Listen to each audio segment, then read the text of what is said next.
Hello everyone, welcome to my YouTube channel. Today I thought I would talk to you a little about selection tools. I say a little because there is so much that you could talk about. It really could be an epically long video, so I'm just going to do a little one, and I'll generalize about the tools, but they're potentially I'll do a bigger one, especially when we get to things like the pen tool and stuff like that. Now, within Photoshop, you have brushes, you have masks, you have blending modes, blending options. But one thing that kind of knits everything together in various ways is selection tools. And with a selection tool, you can select parts of an image. Like this here, we could select this box, or we could select the figurine. We could separate this into two separate parts of an image if we indeed wanted to do that. And you can make selections on your background layer, on an empty layer. You can make a selection on a layer mask, which is really helpful if you're wanting to only show the effect of a layer mask on a tiny little part of an image. You can make images. You can make a selection of a part of an image and use it to isolate that area. And what I mean by that is, if I make a selection here of, let's just say, this here, and I'll go through what these things are. This is a rectangular marquee tool, and if I want to isolate that area and do something just within that area, then I can do it. So let's just say something really radical here. We'll paint that this horrible pink color here. If I get a brush tool, I'll put up to 100% flow, so this is just a very quick, and if I paint that, you can see it's painting only within the selection, which when you're doing things, when you've got lots, if you're doing skin retouching, if you're doing, if you're trying to brighten the eyes on a portrait, if you're doing various things, if you want to isolate the sky from the horizon, and do work on the sky without affecting the kind of land horizon underneath. So really useful to be able to do that, and you can do it with any of the selection tools. And yeah, so that's one part of it. The second part of it, again, let's just use the same tool. We'll go to the Marquee tool. If you have a selection there and you wanted to duplicate just that selection, fine, you let your selection, you leave it live like this. This is what we call the dancing ants, and when you see the dancing ants, if you hit Control and J, you'll see we've made a selection now, and it's only the part, we've made a copy of only the part that was within the selection. If you open an adjustment layer, and this is a really good feature, you make a really complex selection and you want to work only on that part to correct the light or the colour or whatever else. Let's do a hue saturation layer. So we've got our selection here, a nice rectangular selection. We'll go into the hue saturation, and it loads it. If I turn this off, it's loaded it with a mask. Now I want to do some funky stuff here. We'll change that, we'll move the hue somewhere really red. So it's masked off only the area, it's made active only the area that I had, and it's masked off the rest. So this part of the image here isn't affected in any way whatsoever. Now if you were doing, now that's a stupid sort of use of it, so let's show you a practical use of it. Now the selection tools primarily live here, but there is some with up here as well. But in this top one, we have the rectangular marquee tool, the elliptical marquee tool, and I would forget these two because you'll almost never find a use for them. And if we take the rectangular marquee tool, to make a selection with this tool, all you do is left click and drag a selection. Now if we want to select the front of this box, for instance, because we think this front of this box is too dull, well, we can do that. And once you have a selection active, if you go up to the select menu and then down to transform selection, you then get further options that you can either warp the selection or skew it or do various things. We're not going to do any of them just now. We'll just use the ones that are the default ones, and the default ones will give you these drag handles. And if you hold Control down when you're over any of the corner ones, you see the arrow is changing there. It'll let you grab a corner and just maneuver it into the position that you want without really affecting the rest of the selection. So we'll make a selection here. Just a rough selection. I'm not going to spend hours doing this so you get bored watching me twiddling with this thing. So we'll make that selection there and then click the tick.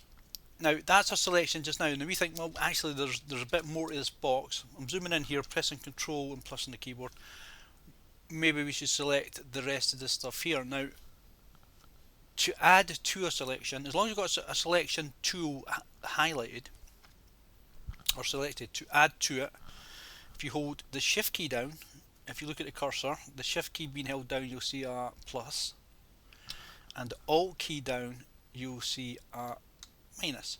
And with a minus showing, I can then make a selection anywhere in here and it'll take away from a selection, and with the plus showing, I'll be able to make a selection and add to my selection. So I'm just going to use the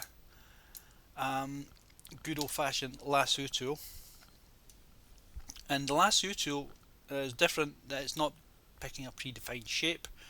It's just going to let me draw an outline in an area I want to add into this selection. So you see the pluses there. I've still got my finger on Shift the whole time, and I'm just going to drag, and you don't have to be too fussed about it because you can add or subtract as you want. So we'll just go all the way around here, and what I don't want to do is select any of that black, so we're going to delete that in a moment. And you can see that's added this in here, and I'm going to go in a bit closer and we'll try and make a little bit better job of that. We'll try and just tidy that up a little bit. So we'll just go down there, that's fine, and we'll hold the Alt key down and we'll get rid of these bits of black. Oops. And Shift again, and that's the beauty of these selections. You can add and subtract and add and subtract. I'm going to take this stuff here off, the black stuff. So start outside the selection, go back inside, and I'm inside the selection. I'll go down here and back outside, join up where it started, and that's that part removed. It's just a rough selection. I wouldn't generally select this type of shape with this tool. I would be using probably the pen tool. But anyway, that's just to give you a rough idea. You can add or take away from a selection if you need to. So once we've got a selection that we want and we're happy with, if we go to one of the adjustment layers, so I want to darken this or lighten it or change colour, let's change the colour in it. We'll go to the hue saturation again,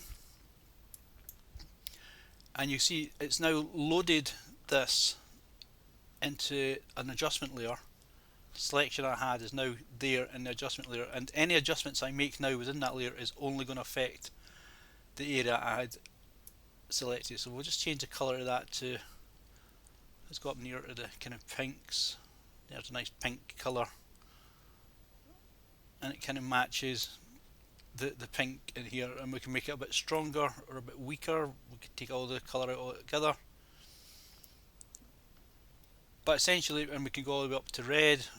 I actually quite like it, that colour there. So that's just a quick use of one selection tool. There are lots, and as I say, there's the ones there: rectangular, marquee, elliptical, and that. With a marquee tool, you can have it rounded edges or sharp chiseled edges, and that's the other thing. When you've got a selection, I'll make a new selection this time. and again we'll load it into an adjustment. I'm just going to click this here because that's already selected, and we'll go back here, we'll make a new adjustment layer. When you have a selection, you can feather it, and at the moment this is feathered 2 pixels, and that just allows, because there's a little bit shadow there. So if we feather it, let's go something outrageous, let's say 30 pixels. Looking at this, there's no difference, but when I go into a new adjustment layer, you see it's loaded the layer, and as soon as I move it, it's not showing yet. Have I had it?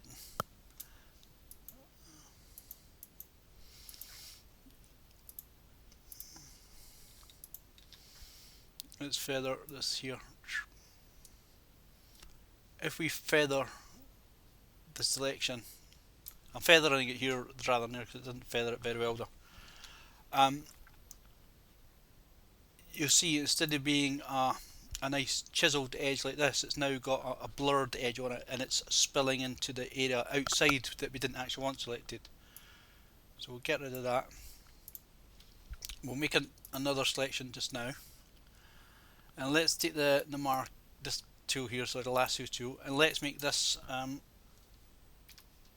40 pixel feather on it, and we're just going to select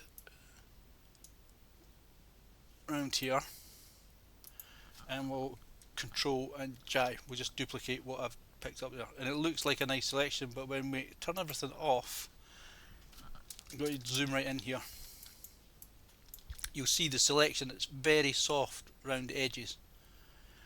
So again, that can be helpful if you're doing things like if you're maybe making a selection around plants that have got greenery in the background, and it's not kind of that important that we take some of the background with us, then that's fine, you can feather your selection. And as you've seen there, by accident you can also feather a mask. You can either do it at the point where you're making a selection, and we'll go back into the adjustment layer, we'll come down here where we have this nice pink selection. If we want to feather the mask, from here you're on your properties. Well, if you click on the mask, you get this dialog box, and it shows you the layer mask. You can have the density of the mask thinner. You're not really seeing very much what that's doing. Or you can have it feathered. And I say the feather mask, if you look here rather than at the image, you'll see instead of it being a nice chiseled hard edge, it's a very kind of loose and wavy edge. For something like this, it's got a very hard edge, you're wanting a hard edge. Again, if you were doing something, maybe selecting something in the sky, maybe a bird or something like that, from one image to place into another, it maybe not that important that you don't have an absolutely crisp selection or mask. So that's a Marquee tool. The lasso tool, you just left click and drag it to wherever you want, and that's your selection. You've also got in there the polygonal lasso tool, which is possibly the most annoying selection tool out there, because you do that, and you think you've closed up your selection, it's fine, and then you maybe accidentally click somewhere, and it's like chewing gum stuck to the sole of your feet. But you can use it to make pretty decent selections, and it's a straight edged one.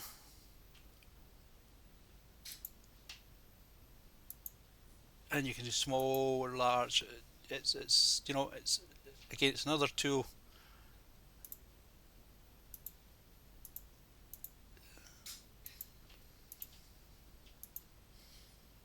Not one that I use that often, to be honest, but it is there. And you could make another selection of that. We won't bother with that. Further down, you have the quick selection and the quick mask tool. The quick selection, let's click the magic wand tool in the quick selection. It will select basically on contrast. If you select it down here, it will try and select everything that colour. Select it in the pink area, it will try and select everything that colour. So let's see. And you just drag out your selection, and it takes a minute to render, and we can make a selection like that. Magic Wand tool, very similar. You have different tolerances, etc., that you can do it so it's, instead of just selecting everything pink, it might only be that shade of pink you want, so you can bring the tolerance levels down and it'll be a bit more refined. What else do we have? So the pen tool, I'm going to do an episode just on the pen tool on its own, so we'll not do that just now. And you can also select by color range and focus area. Well, this is pretty much all on the same level of focus, so that's not any good just now, but we can do it in color range. And for here, just say for instance we can select the pink, or let's just select the background here and nothing else, and so we'll do that. So you click OK. I have to have the background highlighted, so we'll do that again. We'll go select color range and we'll just click on the black background. And if I had other areas I wanted to bring in, maybe the grey here, I could use this little plus sampler here and click on that. But if I click on that grey, it's very close to that colour there, so it's going to select that as well, so I won't do that. But we'll take the selection it's given us. It's pretty good, so we'll click OK, and you'll see it's given us a selection. It's also included some of these bits here, and that's based on the colour. It's seen the black of this and the black down here as being the same.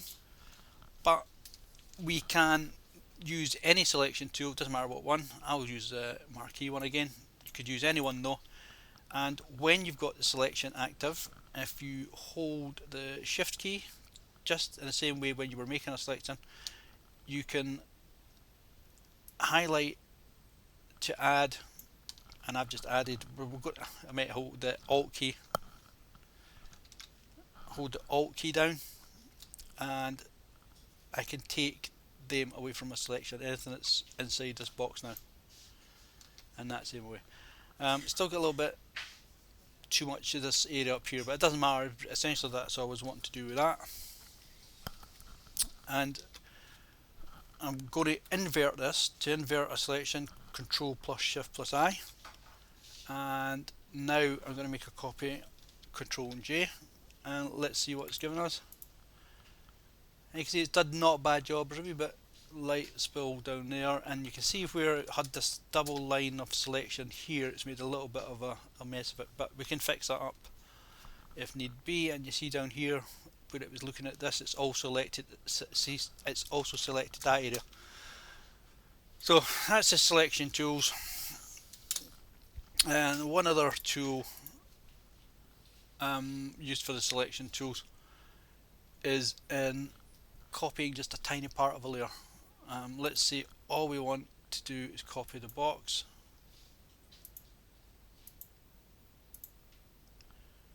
I'm using a mouse here, which I tend not to do at home. I use a Wacom tablet. It feels quite weird using a mouse, but we're just doing this for a second. So we'll just make this really rough selection here. And when you're at the end, I'll zoom right in here, when you're at the end of one of these selections, let's go back one step, Control Z.